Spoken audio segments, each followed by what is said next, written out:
Olá pessoal, bem-vindos ao Despertos. Eu sou Cris de Pascoal, estou aqui com Maria Cepereda, autora da série de livros O Sol Negro. E hoje nós vamos abordar sobre o Free Glass, vidro de 2019. Olá Maria, como vai você? Olá, Cris. Olá, pessoal. Olá, todo mundo. Faz um tempinho que a gente não faz o programa Despertos. É um programa que o pessoal gosta bastante. Eu também, a Cris também. Mas é a falta de tempo mesmo, né? Muitos cursos, muitos estudos. Então a gente acaba não conseguindo se sincronizar. Mas o vídeo de hoje é muito especial e vai ter muitos raciocínios e paralelos. Então, além de utilizar o filme para enxergar mais da própria realidade, as informações dadas são bastante relevantes, então presta atenção, igual eu falo para os meus alunos, que o vídeo de hoje se chama A Vida é de Vidro. Por que será? Vamos lá, Cris, é com você. Eu vou avisar para você que esse programa, esta resenha, que não é bem uma resenha e sim, mas próxima a um trabalho filosófico, psicológico, até histórico aí, não é aconselhada para as pessoas que ainda não assistiram o filme Glass, né, Vidro, de 2019, atualmente no cinema. Se você aí já assistiu ou não vai assistir, ou até prefere ver o programa para saber mais informações que te ajudarão a extrair informações mais profundas, então siga em frente. Caso contrário, retorne ao nosso canal após assistir ao filme, pois ele vai estar lotado de spoilers. Maria, recentemente temos visto um grande número de filmes que literalmente estão nos dando muitas dicas ou até recados, né, diretos daqueles que você ironicamente chama de eles. O filme Glass de 2019 é um dos mais fortes representantes desse grupo de filmes. Conta aqui pra gente um pouco da trama, dos autores, etc, etc, etc. Então, pessoal, vamos lá.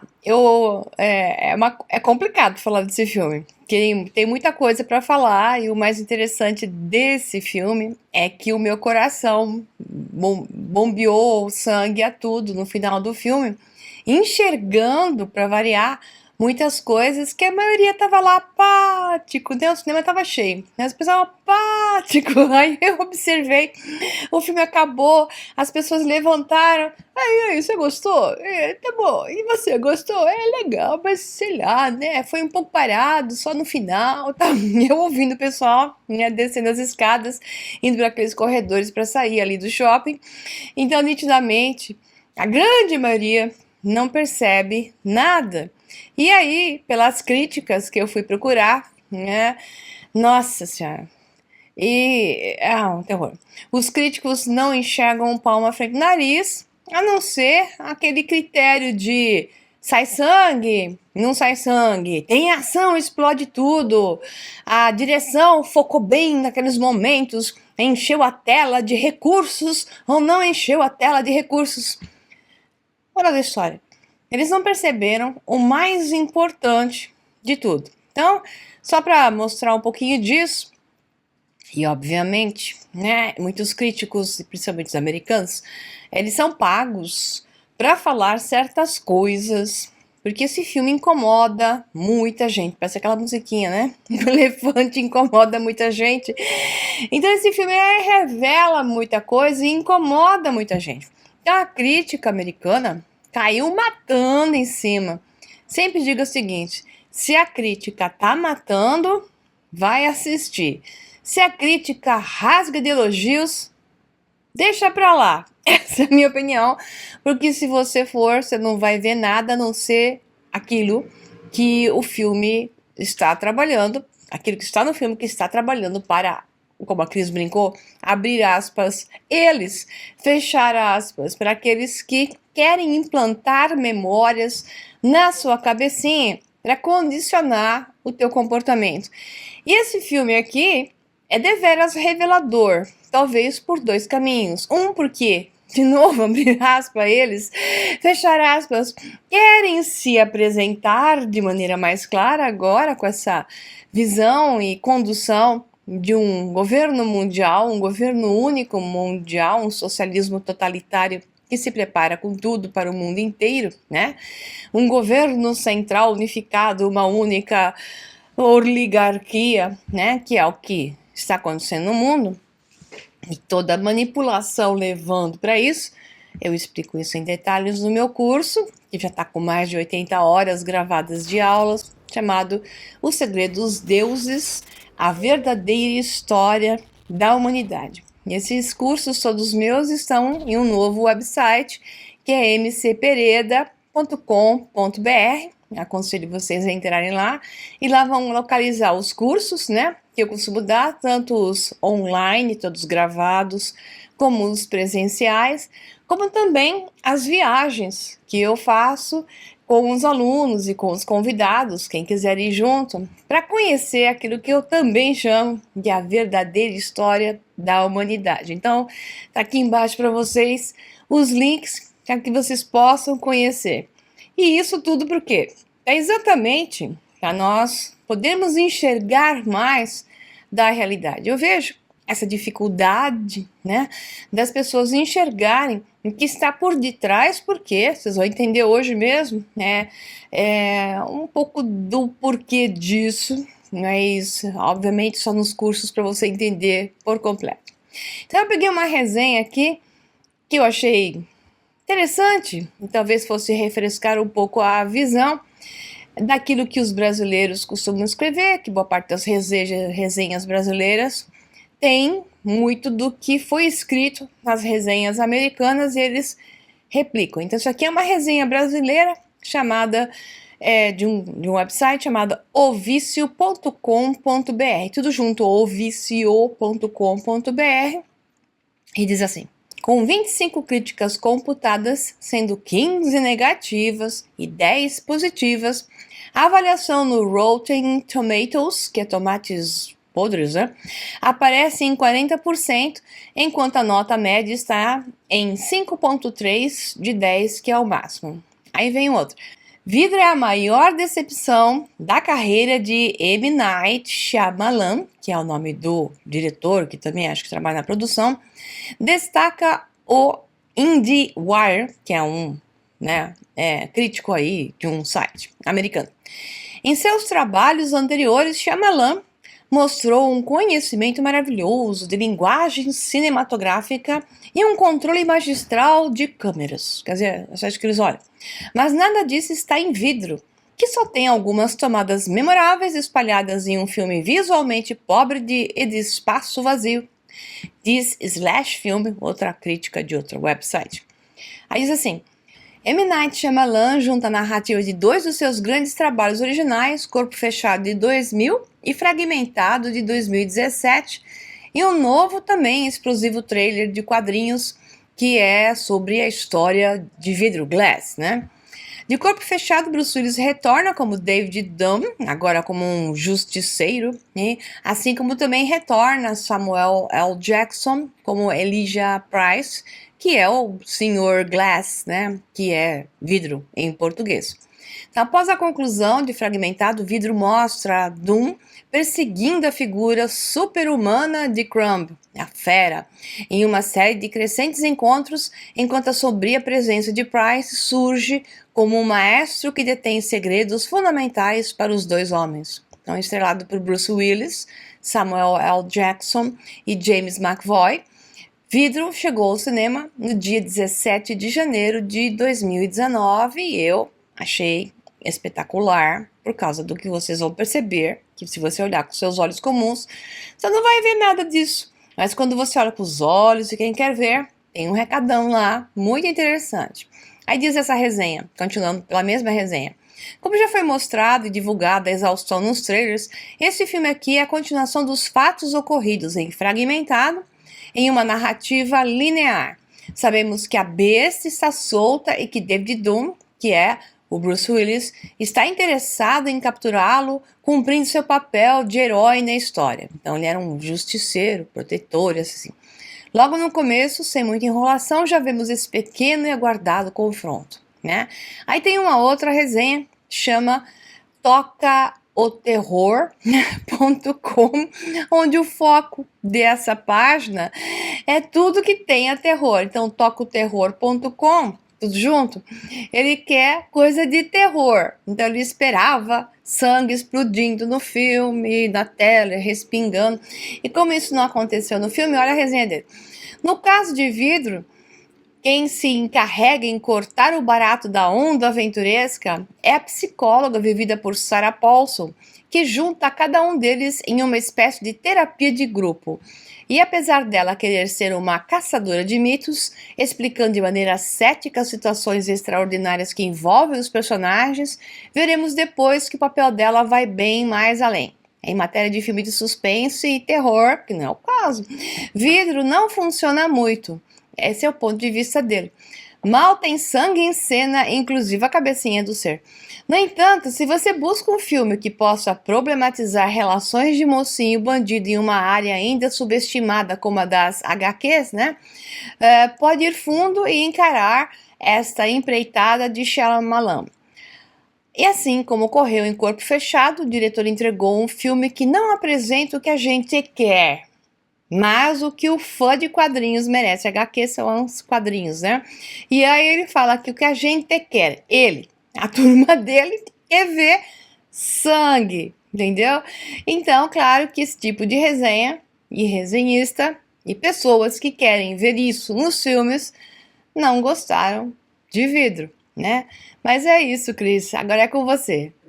Maria, o constante processo de implantação de falsas memórias coletivas pode passar desapercebido para muita gente que talvez não tenha notado ser esse um fator não apenas importantíssimo aí no filme, mas em toda a história humana, como o que eu acabei de dizer. Tem a ver com o filme?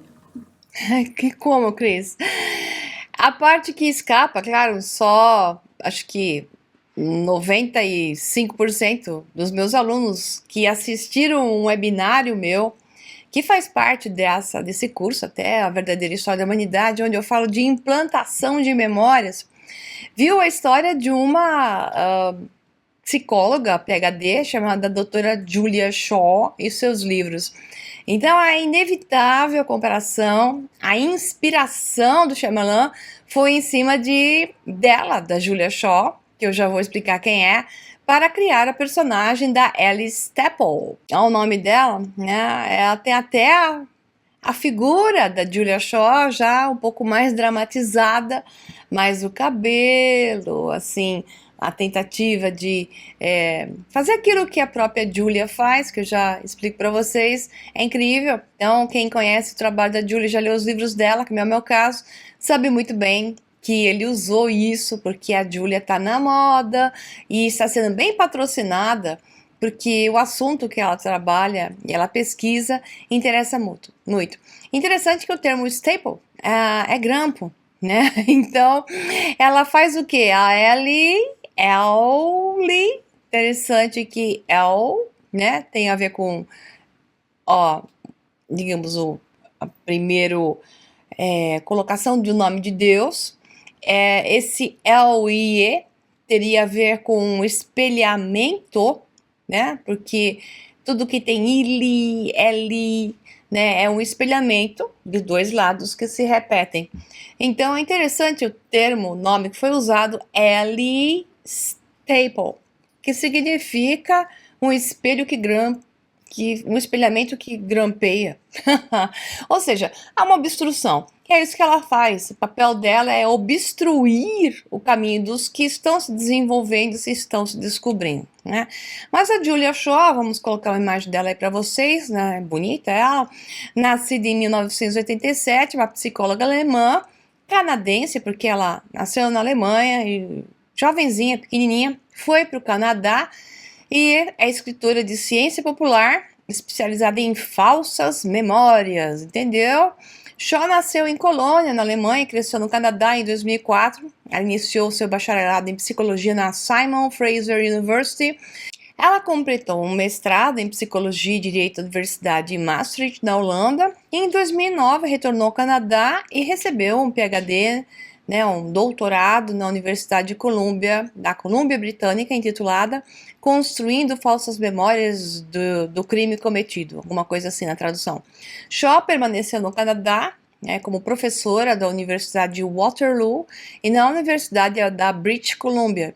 Em 2013, tornou-se professora de psicologia forense na Universidade de Bedfordshire e ela ingressou no London South Bank University como professora senior em criminologia, por isso forense, né, em 2015, antes de se tornar uma associada de pesquisa honorária na University College of London, né, em 2017. Ou seja, ela tem um belo currículo para alguém tão nova. Aí a perícia de Shaw está em falsas memórias e como a polícia pode usar a tática, né, que pode levar as pessoas a se lembrarem de crimes que nunca ocorreram. Ou seja, implantar memórias. Então você quer que o coitado do que foi pego na cena do crime, que não matou ninguém. Sabe aquela cena do filme que a pessoa chega, encontra o corpo, mexe no corpo, até fica com as mãos cheias de sangue. Chega a polícia e fala: parado aí, você matou essa pessoa. E a pessoa fala: eu não matei, eu encontrei o crime. Então ela diz que no trabalho de pessoas que são pegas em cenas de crime, por exemplo, é possível no processo de interrogatório, com uma técnica especial, implantar memórias na pessoa e fazê-la acreditar que foi ela que fez aquilo. Da mesma forma, isso é na parte forense, é possível em trabalhos de grupo ou até isolados, fazer por uma técnica que eu mostrei no webinário, né, onde eu falo exatamente, expando isso que não é o caso aqui, mostrando como na conversa sequencial entre duas pessoas, uma que está sabendo o processo de implantar memórias, implanta memórias na outra, que está simplesmente querendo se recordar de algo que a memória dela não está clara, e para que ela se recorde daquilo, usa-se uma técnica de inserir dados falsos, e a pessoa então adquire aquela memória, achando que é dela, quando na verdade não é. Isso faz parte da história da humanidade. Estou passando aí para vocês verem 2 livros, tá? Isso faz parte da história da humanidade. Então, tudo que nós sabemos sobre a história do homem na Terra, desde sua origem até os tempos presentes, fazem parte de memórias implantadas, dados falsos inseridos através de técnicas específicas que as pessoas não se tocam disso, recebem os dados e acreditam que aquilo foi verdadeiro. Muitas até atestam que presenciaram a notícia da televisão, presenciaram aquilo, que leva a acreditar que aquilo existiu de fato, quando às vezes nem sequer existiu. Isso faz parte até daquilo que se diz a construção da própria Bíblia Católica e de livros sagrados, que a técnica é tão antiga que fez parte dessa implantação de memórias. Então nós temos livros como A Ilusão da Memória, que é o único que está em português, a imagem aí para vocês, Recordar e Esquecer a Ciência da Memória Falsa, e o outro que não está em português, que é Evil. E nesse Evil, então, se chama A Ciência por Detrás do Lado Dark da Humanidade. Isso aqui vale a pena só dar uma explicada o que é isso. Ela diz assim, no livro dela, bem na sobrecapa, diz assim: o que é sobre o mal que achamos tão atraente? Ou seja, o que há sobre o mal que achamos de tão atraente? De nossa obsessão com assassinos em série, a violência na cultura pop, que nem o rapazinho da resenha, né? Cadê o sangue? O terror, o sangue. Essa atração que a humanidade tem, boa parte, não quer dizer todo mundo, né? Mas aquela história de que tem um acidente ali na via do lado de lá da avenida, e você está do lado de cá, fica todo mundo parado, o acidente é do outro lado, esse lado não anda porque todo mundo quer ver se tem sangue do lado de lá. Então, ela fala sobre isso também, e um pouco mais, né? Então, essa violência que está na cultura pop parece inevitavelmente atraída para as histórias de atos monstruosos e as pessoas que estão, né, aberradas que os cometem. Mas o mal, argumenta a doutora Julia Shaw, é relativo enraizada em nossas culturas únicas, nosso passado, né, de sacrifícios humanos, onde o lado moral era verter sangue arrancando coraçõezinhos, oferecendo os mais jovens e virtuosos para a terra, porque senão a terra não daria abundância para as pessoas. Não justificavam-se que os deuses tinham que ser apaziguados. Isso faz parte de uma ressonância morfogênica que brota no ser humano quando é reestimulada essa memória. É uma memória reativa, uma longa história que eu explico em cursos, né? E que é uma das tantas infinitas memórias reativas que podem ser implantadas no ser humano, faz parte da história da humanidade, então isso está implantado e é facilmente resgatável. Estes que nos dominam, nos manipulam e nos enganam ainda hoje, e fazem o que fazem com a humanidade neste momento agora, utilizam essas técnicas, sabendo que no ser humano existe isso, esta fascinação pelo dark side, pelo lado escuro. Então, essa Julia diz assim: o que se pode considerar normal como sexo antes do casamento, comer carne ou ser um banqueiro, outros acham abominável. E se o mal está apenas nos olhos do observador, pode-se dizer que ele existe? Pois é, essa é uma pergunta boa que ela fez. Por quê? Porque, por exemplo, alguns chamam esses personagens deste filme de super-heróis. Eu peguei várias resenhas os chamando de super-heróis. Então essa é uma discussão também. São super-heróis ou são apenas humanos superdotados, usando o seu próprio ponto de vista sobre aquilo que acontece à humanidade? E aí, em algum caso, como é o caso do Kevin, né, surgem personalidades e memórias implantadas de um lado negativo, que é a figura do monstro, da besta lá, que acaba atacando pessoas boas. Então eles não são super-heróis, porque super-heróis não atacam pessoas boas, né? Na verdade, você tem personagens que são humanos superdotados. E aí nós vamos à discussão que segue. Então, essa visão é muito interessante e leva a entender um pouquinho mais o que acontece com a humanidade com relação a essa implantação de falsas memórias que no filme utiliza para quê? Para convencer os personagens de que eles não são o que eles pensam que são e de que eles estão doente, tem uma doença psiquiátrica, um deles é inquestionável que sim, que é o Kevin. Ele tem uma desordem de múltiplas personalidades, sendo que uma delas é uma personalidade extremamente agressiva, extremamente assassina. As outras não, mas essa é, né? Então é assim, ela prende essa psiquiatra no filme, doutora Ellie, coloca eles numa clínica sob controle de drogas e sob controle de tudo, e tenta convencê-los através de implantação de memória, ao invés de eliminá-los, matá-los. Ela faz um estudo para implantar memórias, igualzinho se faz com a humanidade, tentando fazê-los entender que eles não são especiais, que eles não têm poderes especiais, embora ela saiba que eles têm, né? Mas ela tenta implantar essas memórias, fazendo o papel da Julia Shaw, para que eles então acreditem que não são especiais e que esses poderes são só esquizofrenia da cabecinha deles e, portanto, percam o uso da tal habilidade. É isso que é uma chamada interessante e vamos evoluir em função do que se faz com isso. É com você, Cris. Maria, a luta entre a luz e as trevas é um dos principais temas em livros, contos, filmes, mas geralmente o que vemos é o bandido que sabe ser um bandido e o mocinho que tem certeza de ser o lado bom, embora vacile em assumir a luta aí que surge por conta disso. Só que neste filme os bandidos invocam uma razão própria que imprime uma nova lógica. Daí vem a pergunta, isso também nos acontece, acontece para a humanidade fora das telas de cinema? Essa foi a discussão que eu estava fazendo agora há pouco, né?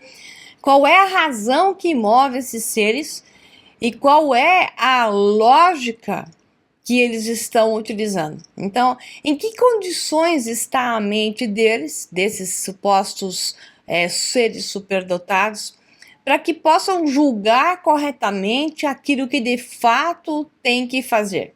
Por exemplo, o Glass, né, o vidro, ele matou centenas de pessoas em um trem e matava pessoas porque ele queria descobrir aqueles que tinham poderes. Isso aí, no Corpo Fechado, quem assistiu o filme vê que ele matou muitas pessoas e justificou que ele tinha razão, porque através de matar muitas pessoas, ele encontraria alguém como encontrou, no caso, o personagem David Dunn, que é o Bruce Willis que faz aí, né, esse papel de justiceiro e por aí vai. Então assim, como é que você pode julgar o que é certo e errado enquanto a sua mente não estiver em processo total de coerência e os seus engramas emocionais, que são padrões de uma mente reativa, que é reestimulada e atua irracionalmente, surgindo uma segunda personagem em você, uma segunda personalidade em você, que atua irracionalmente. Tem aquela coisa quando a pessoa é reestimulada numa briga de um engrama emocional, ela que não tinha intenção nenhuma de matar, e o momento do reestímulo dessa memória reativa, de um passado do pai que batia, então a briga que está acontecendo ali reestimula a memória do pai que batia, e essa pessoa reage em cima daquela memória sobre esta outra pessoa com quem ele está brigando e é capaz de matá-la. Então, enquanto você não tiver um ser que tem uma mente clara, que é de fato livre de memórias reativas, que está no seu total autocontrole, que é capaz de exercer o poder sobre si mesmo de uma forma racional, objetiva, dentro de um caminho de lógica, dar esse poder para a humanidade pode ser ainda mais perigoso do que já é hoje com aqueles que eu chamo de novo, tirando sarro, eu uso para tirar sarro, abrir aspas, eles fechar aspas, porque eles têm poder. Mas eu não digo que tenham um poder psíquico ou esse tipo de poder. Eles têm um poder, outro tipo de poder. O poder financeiro, o poder da guerra, o poder de dominação, subjugar os humanos. E o que eles fazem? Eles atuam de uma maneira que para eles existe uma razão. Só que esses seres que fazem isso são psicopatas.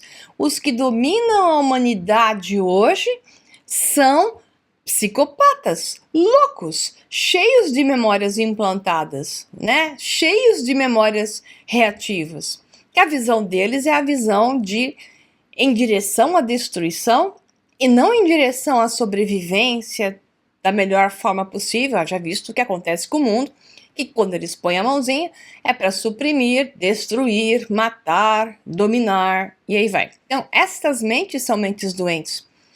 Então, como é que você vai dar poder para alguém como esse personagem do Kevin, né, que tem 24 personas que ele projeta dentro de si mesmo, porque ele tem esse distúrbio de múltipla personalidade exatamente porque tem uma mente completamente cheia de engramas emocionais que vai reestimulando até o ponto em que aparece o mais perigoso, que é a besta, né? Aquele monstro que surge e que mata, porque ele está movido pelo medo e pelo mecanismo da sobrevivência, né?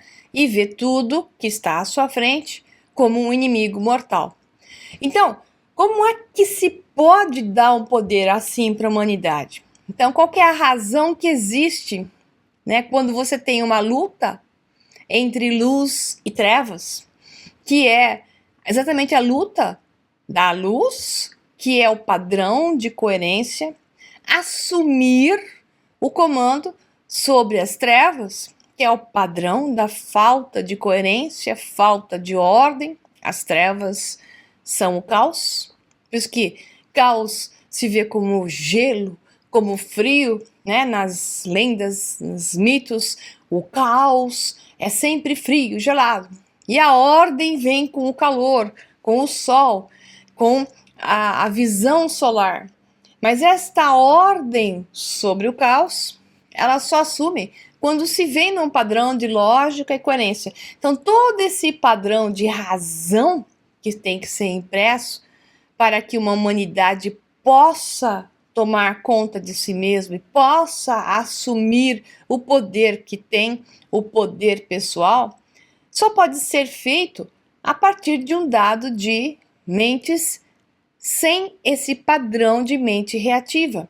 Mas acabei de falar que o homem tem esse padrão de negatividade, de lado dark, que brota por causa de uma ressonância morfogênica, até com a origem do homem, que são os nossos próprios ancestrais, as fontes geradoras da nossa fisicalidade, nosso corpo físico, genes que recebemos, alguns deles vieram de seres extremamente negativos, vamos assim dizer, perigosos, e com uma visão da matéria de apropriação, dominação, que por isso brota no ser humano para esse lado.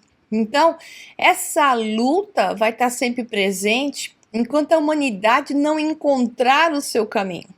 Por quê? Você retira essa turma que está aí no poder agora fazendo isso, brota da própria humanidade o mesmo padrão e novamente nós vamos ter a mesma coisa.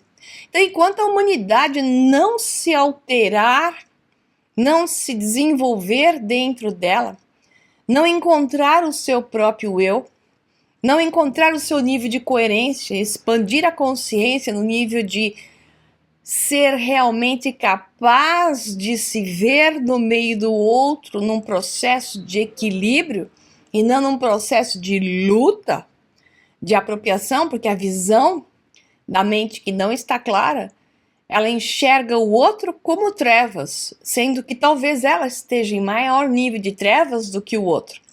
Então, a questão de quem é o bandido, quem não é, né, quem é bom, quem é ruim, é o jogo até neste filme, aonde vocês vão ver que tem um grupo que tenta dominar a humanidade, impedindo essa frase até da doutora Alice Stable, que ela diz que o que eles fazem é tentar impedir que a humanidade se destrua.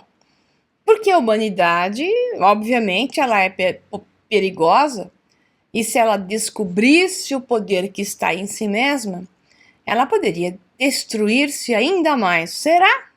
Será que a humanidade geraria sua autodestruição? Ou será que existem seres que nos dominam e que se justifica isso? Eles, como eu brinco, né, nos dominam? Ou será que esses eles, na verdade, não são os mesmos do passado, né? São aqueles que brotam por uma descendência genética, tudo bem, né, das famílias que historicamente vinham dominando o mundo desde sempre, desde a antiga Roma, ok? Se reportam a essas famílias que eles casam entre eles, ok, mas eles não deixam de ser pessoas como nós, que nascem na Terra e estão em ressonância com o padrão da Terra. Então, o que está acontecendo é que existe uma consciência da Terra misturada entre luz e trevas, em luta constante desse padrão, porque não foi atingida a coerência, o equilíbrio sobre aquilo que nós devemos dizer, o maior nível de coerência, padrão, amor, razão, de um nível de expansão sobre as dinâmicas de existência, o eu, o outro, a família, a comunidade, a natureza, os animais, o planeta e o universo. Então, essa visão de coerência para com tudo, o ser humano ainda está longe, como massa, para atingir. Então, talvez tenhamos que ter ainda aqueles que nos desafiam a brotar de nós esse lado dark side, como diz a doutora Julia Shaw, né? Que é o caso que foi explorado no filme, ou talvez se nos deixassem em paz, temos dois lados, esse lado dark side não brotaria tanto e estaria acalmado dentro de nós, no nível maior de equilíbrio, e a Terra já tivesse atingido uma paz, embora esse lado dark vai estar sempre presente, porque faz parte da humanidade. Então é aquela coisa, não é que o fogo é perigoso, é que é necessário saber lidar com o fogo para não queimar os dedos ou o corpo. E é necessário saber lidar com o fogo para tirar vantagem do fogo, transformar materiais para produzir comida. Então o fogo que está no homem é um fogo que pode queimar ou é um fogo que pode produzir coisas maravilhosas. Isso significa então que o mal que há em nós pode ser uma resposta à má compreensão de como lidar com isso e o que é este mal. Da mesma forma com estes que tentam nos suprimir. Tudo é uma questão de ponto de vista. O que é um herói? O que é um vilão? E quais são os parâmetros que envolvem isso? De qualquer forma, a resposta está no equilíbrio. O equilíbrio do ser humano, né? O equilíbrio da razão. A pergunta do porquê é que nós não chegamos a ele ainda é a questão mais importante. É com você, Cris. Maria, você sempre fala que o propósito aí dos seus cursos do método de integração é o resgatar o poder e a grande capacidade que pertence à humanidade e que foi exatamente perdida, como você já nos explicou hoje, pelas implantações de falsas memórias. Mas vem cá, entre nós duas, tá? Somos seres divinos com poderes especiais, como aconteceu no filme? Diz aí, Maria. A ideia de vidro é uma ideia muito próxima àquilo que eu explorei no curso desse final de semana passado, né, que foi dia 2 de fevereiro, chamado A Revolta de Atlas. Na Revolta de Atlas tem um personagem chamado de John Galt. Então, John Galt, que é um personagem dos anos 50, 60, acho que é, a autora que é a Ayn Rand, que é uma filósofa, escritora fantástica, que criou a filosofia do objetivismo, né? Eu dei aula sobre isso. Aliás, esse curso vai estar disponível já para compra online. Eu dei ao curso presencial. E o curso presencial, eu gravei ele todinho em forma de videoaula. Está disponível já para quem quiser entrar a partir de segunda-feira, agora. Já vai estar disponível dia 11, né? Isso, a partir de segunda-feira, dia 11, já vai estar disponível para aqueles que quiserem entrar no website mcpereda.com.br. Então, mcpereda.com.br. Lá vai estar a disponibilidade também de você se inscrever e receber os alertas sobre esse curso. Esse curso mostra da onde Shyamalan tirou ideia do personagem Glass, vidro. Essa ideia que aparece nesse filme agora, Glass, né? Onde ele grava tudo o que acontece e joga isso na internet, na televisão, ocupa as redes de mídia, né, televisiva e informativa, com a informação de que nós, seres humanos, somos capazes de sermos muito mais do que aquilo que nos disseram, que implantaram memórias em nós e que podemos fazer muito mais. Então, se você vê esse resgate de poder pessoal, que é a chamada principal aqui do filme, deixa eu pegar aqui as frases, que é a frase de Glass, né? Aqui é o Glass falando para as pessoas nos vídeos e mostrando as imagens do que aqueles três puderam fazer, principalmente os dois, né? Que era o personagem do Bruce Willis e o personagem da besta, né? Então diz assim: há forças desconhecidas que não querem que saibamos do que somos realmente capazes. Não querem sequer que suspeitemos que nossas capacidades extraordinárias são reais. Eu acredito apenas que alguns conseguem ver o que podemos nos tornar. Acredite em si mesmo, que esse acreditar em si mesmo é contagioso. Se não der permissão a si mesmo para serem especiais, nunca despertarão de outra maneira. Seja lá quem for esse pessoal, Eles não querem que saibamos a verdade. Hoje é o dia em que tudo começa, ou seja, ele quis dizer, hoje é o dia em que a verdade vai ser revelada, o dia em que as pessoas vão começar a entender que, de fato, elas podem fazer alguma coisa a respeito. E a ideia do John Galt, que é o personagem principal da Revolta de Atlas de Ayn Rand, é exatamente essa, né? Então tem umas frases muito boas dele, que eu vou colocar aqui para vocês, um minutinho. Em nome do melhor que há em você, não sacrifique o sentido da vida a um inimigo que reivindique a sua preciosa mente. Não deixe seu fogo se apagar. Mantenha a insubstituível centelha acesa. Não deixe o herói que está em sua alma perecer na frustração solitária ao esperar pela vida que você merece, mas nunca foi capaz de alcançar. O mundo que você deseja pode ser conquistado. Ele existe, ele é real, ele é possível, ele é seu. John Galt, de Ayn Rand. E ainda tem mais uma.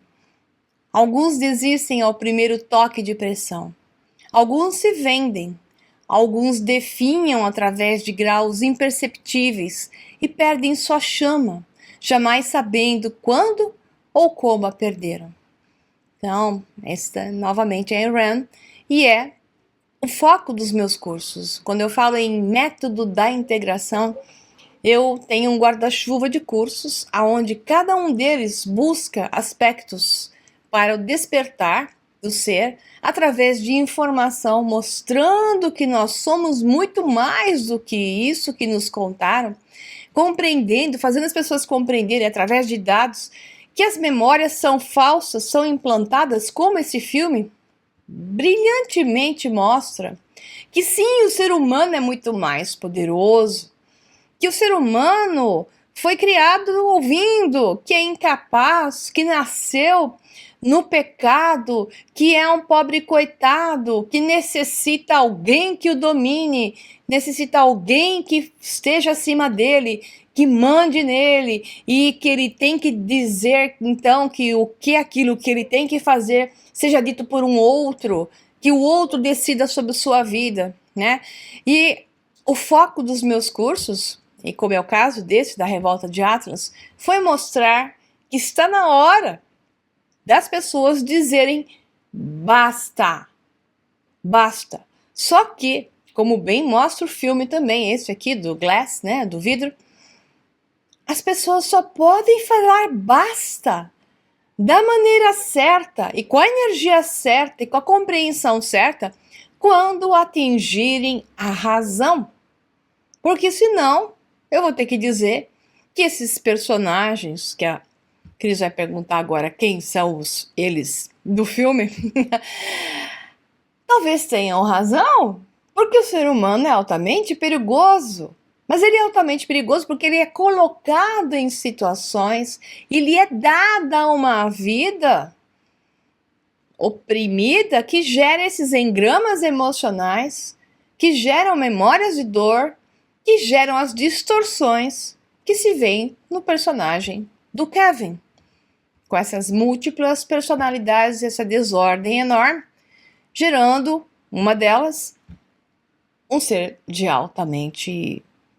capacidade altamente destrutiva e assassino, né? Então, pois é, toda essa coisa de nós temos esse poder, sim, mas nós temos que desenvolver a capacidade de autocontrole, de automanejo, de mente clara, equilibrada, que é através de um processo de aprendizado, de informação de boa qualidade. Bem, pessoal, eu perdi o vídeo agora, a parte da gravação que eu estava continuando a falar mais um pouquinho, mas no geral, embora tenha dado falha aqui na gravação, eu acho que eu já dei o recado que eu precisava para vocês. Então, eu deixo meu abraço, meu agradecimento por estarem aqui comigo nesse programa Despertos e espero que estejam também nos próximos. Deixo a palavra agora para a Cris, que tem uma mensagem bastante adequada para vocês. Um abração e até o próximo Programas Espertos. Despertar da Matrix. No meu ponto de vista, despertar é buscar transcender a dualidade, enxergar o todo com a perfeição da unidade, unindo mente e coração. Nas decisões, sabendo que por meio do autoconhecimento, transmutará vibrações inferiores dos desejos e dos apegos do ego, conseguindo assim, como observador, observar a consciência como elemento que permeia todas as realidades. Consciente da condição de desperto, você aí vai assumir o poder e vivenciar a neutralidade dos julgamentos, entregando-se à consciência do fraternismo, porque sabe que a libertação, a autocura, é a desinversão de valores, que será a consequência das nossas ações desinteressadas, baseadas nos verdadeiros princípios universais. Compreenderemos que o fraternismo transcende limites, condições, turbulências e assim abrimos-nos ao plano maior do eu divino, transformando-nos em criador da nossa própria realidade. Assim, acabam-se as incoerências, as ansiedades, os conflitos, as mistificações, as confusões, as ilusões e as inversões. Recriamos, então, a própria realidade de forma boa, porque se manifesta quando vibramos nesta harmonia. Despertaremos, então, para o coletivo, sabendo que ser é um estado de realização, de contato com a nossa consciência cósmica. Dessa forma, entramos em contato com nossa alma, aumentando nossa chama interior do amor-sabedoria, tornaremos-nos um Deus ativo no planeta das ilusões. E autênticos, despojado das máscaras, sem bairrismos, sem sectarismos existenciais, planaremos em qualquer padrão de onda, em qualquer lugar do tempo ou do espaço, porque assumimos a nossa força, a nossa divindade. Perceberemos que acordar então é um fluxo, não é uma explosão. E quando isso está na cabeça da gente, é sinal que o processo maturou. Quando a explosão eclode, é porque o fluxo transbordou. A cada estalido equivale um salto, a cada salto uma nova realidade e uma abertura de integração com outras humanidades. Despertar a força significa destruir as camadas da percepção e programação que nos mantém cativos dos pseudos donos do mundo. Então, tudo é um movimento de evolução, que parte de um estado de acomodação e caminha em direção ao estado maior, de percepção, de profundidade, complexidade, inteligência, criatividade, beleza e unidade. Então, vem com a gente nessa jornada. Gratidão, pessoal, gratidão, Maria Pereda, que fraternalmente compartilha todo esse conhecimento. Peço a você que se inscreva no Sol Negro de Maria C. Pereda, no canal de Maria C. Pereda e no Cron TV, também canal do YouTube. Gratidão, pessoal, até o próximo Despertos.